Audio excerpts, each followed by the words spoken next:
Hello all, ഇത് ഏഞ്ചലാണ്. ഞാൻ cook ചെയ്യുന്നതിൻ്റെ വീഡിയോ എടുക്കുമായിരുന്നു.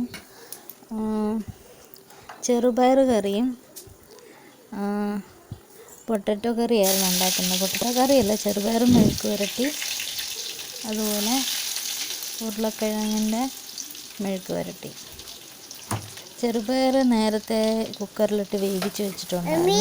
അതിന് ശേഷം ചീനച്ചട്ടി അടുപ്പത്ത് വെച്ചിട്ട് അതിലേക്ക് ആവശ്യത്തിന് എണ്ണ ഒഴിച്ചിട്ട് കടുക് പൊട്ടിക്കുക, വെളുത്തുള്ളിയും ഇഞ്ചിയും ചതച്ചത് ചേർക്കുക, സവാള അരിഞ്ഞ് വെച്ചേക്കുന്നത് ചേർക്കുക, പച്ചമുളക് ചേർത്ത് നല്ലപോലെ വഴറ്റുക, അതുപോലെ കറിവേപ്പിലയും ചേർക്കുക. പിന്നെ ആവശ്യത്തിന് എരിവിനനുസരിച്ച് കുറച്ച് കാശ്മീരി മുളക് പൊടിയും അല്പം മഞ്ഞൾപ്പൊടിയും കൂടെ ചേർത്ത് ആവശ്യത്തിന് ഉപ്പ് ചേർത്ത് വഴറ്റിയെടുക്കുക. ചെറുപയർ വേവിച്ചപ്പോൾ ഉപ്പ് ചേർത്തിട്ടുള്ളത് കൊണ്ട് ഞാൻ ഉപ്പ് വളരെ കുറച്ചാണ് ചേർത്തേക്കുന്നത്. അതേ സമയത്ത് നമുക്ക് പൊട്ടറ്റോ മെഴുക്ക് വരട്ടാൻ നേരം ഇതുപോലെ എണ്ണ ഒഴിച്ച് കടുക് വറുത്ത് അതിലേക്ക് മുളക് പൊടിയും മഞ്ഞൾപ്പൊടിയും ഉപ്പും ചേർത്ത് ഇളക്കിയതിന് ശേഷം അതിലേക്ക് പൊട്ടറ്റോ ഇട്ട് നല്ലപോലെ മിക്സ് ചെയ്ത് അടച്ചു വെച്ചാൽ മതി. ഈ ചെറുപയറിൻ്റെ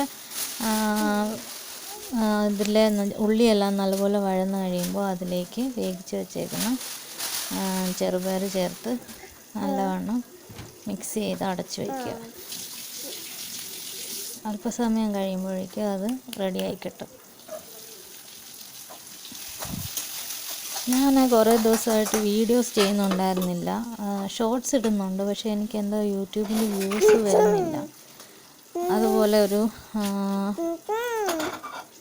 ഒരു വീഡിയോയിൽ എനിക്ക് സ്ട്രൈക്ക് വന്നിട്ട് അത് യൂട്യൂബ് തന്നെ റിമൂവ് ചെയ്തായിരുന്നു. അങ്ങനെ എൻ്റെ വ്യൂസ് മണിക്കൂർ ഒത്തിരി കുറഞ്ഞു പോയി. അപ്പോൾ ഞാൻ വീണ്ടും ട്രൈപോഡൊക്കെ വെച്ച് വീഡിയോ എടുക്കുമ്പോൾ എനിക്കൊരു കുഞ്ഞു ബേബിയുണ്ട്. അപ്പോൾ അവളും അതിൻ്റെ ഇടയിൽ വന്ന് ഓരോ ശബ്ദമൊക്കെ ഉണ്ടാക്കിക്കൊണ്ടിരിക്കുന്നു, റെക്കോർഡ് ചെയ്യുന്നതിൻ്റെ ഇടയിൽ.